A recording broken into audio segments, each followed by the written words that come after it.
Je suis Péné Moniré Hubert Bernadette, diaconesse aujourd'hui. J'ai été sauvée en 2002. Je vous rends mon témoignage de salut.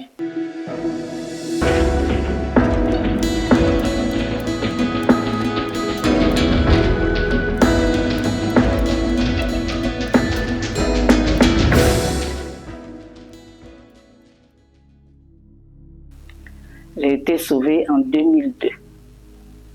Mais avant cela, je n'étais pas une pratiquante. Parce que je ne comprenais pas ce qu'on m'enseignait.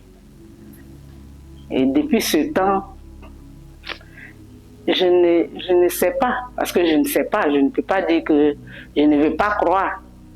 Il faut comprendre pour croire. Donc je ne savais rien. Jusqu'à ce que je rencontre des jeunes gens qui m'ont dit que si tu restes comme ça, à pratiquer la vie chrétienne de cette manière, le jour où tu meurs, tu iras en enfer. Et le jour où ils devaient me quitter, enfin au moment où ils se sont apprêtés pour partir, ils m'ont dit, grande sœur, Jean 14, verset 6, il faut lire ça. Sinon, tu iras en enfer. Oh, j'ai peur de l'enfer. Franchement dit, j'ai peur. Parce qu'on dit l'enfer là, là-bas là, c'est éternel. Tu brûles, tu ne consumes pas. Donc franchement, c'est pour dire que je ne lisais même pas la Bible. Jusqu'à ce que je voyage.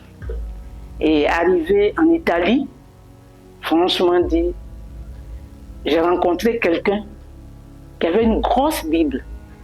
Il a vu ma manière de faire. Je n'ai pas envie de citer des communautés, mais il a vu ma manière, il a su de quelle communauté j'étais.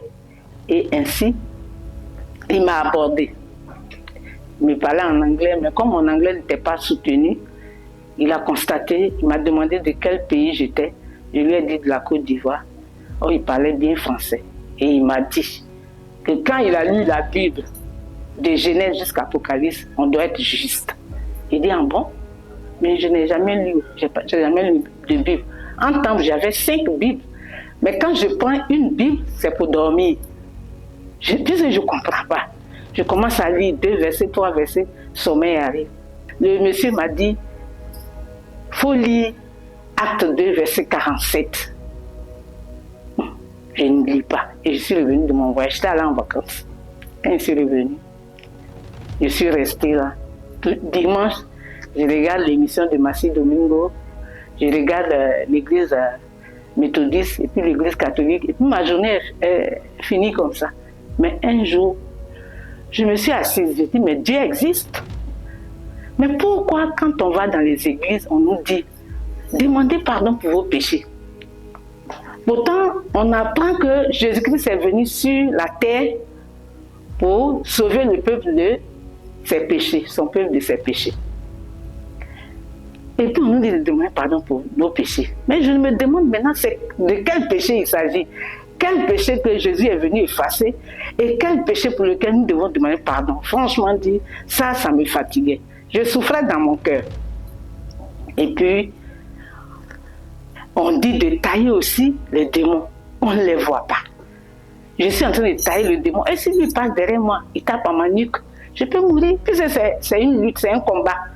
Franchement, ce sont toutes ces choses-là qui se passaient dans ma tête. Je ne comprenais rien. Jusqu'à ce que, un beau matin, avec le premier verset qui est Jean 14, verset 6, quand j'ai lu pour la première fois, 6 ans, 8 mois après, parce que ça c'est la parole que je reçois dans ma chambre, hein, j'étais seule, que voilà, depuis 6 ans, 8 mois, on t'a donné Jean 14, verset 6, tu n'as jamais jeté un coup d'œil. Donc en regardant ce passage, j'ai compris que je suis dans le mensonge. Je ne suis même pas sur le chemin de Dieu. Je suis morte devant Dieu, mais il ne me voit pas. Et c'est sur cette parole-là que j'ai emprunté le chemin un matin, dimanche matin, et je suis arrivée là où je suis aujourd'hui, où j'ai reçu le salut. Donc depuis ce temps, je suis attachée à la parole de Dieu. Je peux lire la Bible, je peux la comprendre. Si je ne la comprends pas, je vais demander au serviteur. Et c'est après ça que j'ai lu aussi Acte 2, verset 47, où chaque jour l'Éternel ajoutait les sauvés à l'Assemblée des sauvés. Tous les jours, donc, ça veut dire qu'on doit chercher véritablement Dieu.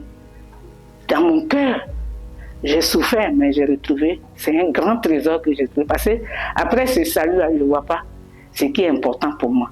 C'est vrai, dans ce monde, nous cherchons, comment on appelle ça, le matériel, c'est vrai.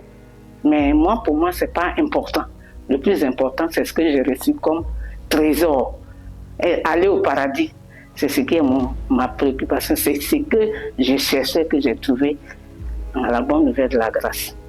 Et vraiment, c'est la meilleure des choses que je voulais dans ma vie.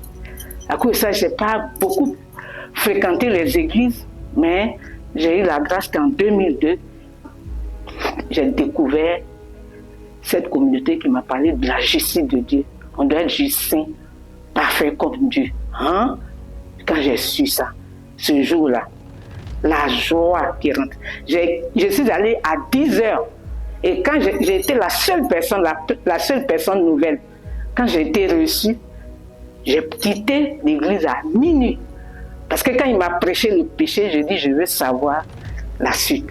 En partant maintenant, si une voiture me cogne, je vais où? Au paradis ou bien en enfer? Et le pasteur a terminé. Il est tellement bien, très intelligent comme homme. Il a terminé jusqu'à la justice. Mais je n'ai pas dormi cette nuit-là. Je suis rentrée à minuit, je n'ai pas mangé. Et quand je criais, je suis juste sainte, parfaite comme Dieu. Et un monsieur même, il était dans le vie, il dit, ah, elle, sa folie, la commence nouvellement. Puis c'était un dimanche. Je me suis bien habillée pour aller. Et puis en venant, je crie, qui peut être juste si ce n'est pas les enfants de Dieu? En disant ça, le monsieur dit, ah, pour elle, la commence nouvellement. Je suis arrivée chez moi. Je suis rentrée dans la chambre. Je n'ai pas dormi. Des cantiques qui sortaient de ma bouche, je ne sais même pas. Je chantais des chants que moi-même je fabriquais comme ça. Jusqu'à 6 heures du matin. La joie que j'ai reçue, je n'ai jamais eu cette joie dans ma vie. Et je n'aurai jamais cette joie dans ma vie future, parce que prochaine, bon, jusqu'à ce que je quitte ce monde. Donc vraiment, voilà mon témoignage. Je n'ai pas été évangélisée à un séminaire ou à une croisade, ou bien je n'ai pas eu de visiteurs qui m'ont dit, voilà, il faut être ceci, il faut être cela. Non, c'est à partir de la parole, Jean 14, verset 6, et puis Acte 2, verset 47. C'est avec ces paroles. Et quand je suis arrivée, le pasteur m'a dit que c'est une parole prophétique. Quand j'ai dit, si cette parole que tu m'as donnée le dimanche dernier, je m'en vais. Je vais emprunter ce chemin. Et il m'a parlé de la pêche miraculeuse. Il dit que Pierre avait pêché, c'est un spécialiste de la pêche. Il avait pêché toute la nuit, il n'a rien eu. Mais le lendemain matin, quand Jésus est venu, il lui a dit, va en eau profonde, puis jette ton filet. Et quand il a fait ça, il a eu. Donc, c'est la même chose que j'ai dit. Il dit, sur ta parole. Pierre a dit à Jésus, sur ta parole, j'ai péché toute la nuit, je n'ai rien. Mais sur ta parole, je jette le filet. Moi aussi, c'est ce que j'ai dit. J'ai dit, sur la parole que j'ai reçue de Jean 14, verset 6, je vais emprunter ce chemin-là pour arriver, pour avoir la vie. Parce que je n'ai pas la vie. Parce que je n'ai pas la vérité dans mon cœur. Et j'ai découvert la vérité avec la bonne nouvelle de la grâce.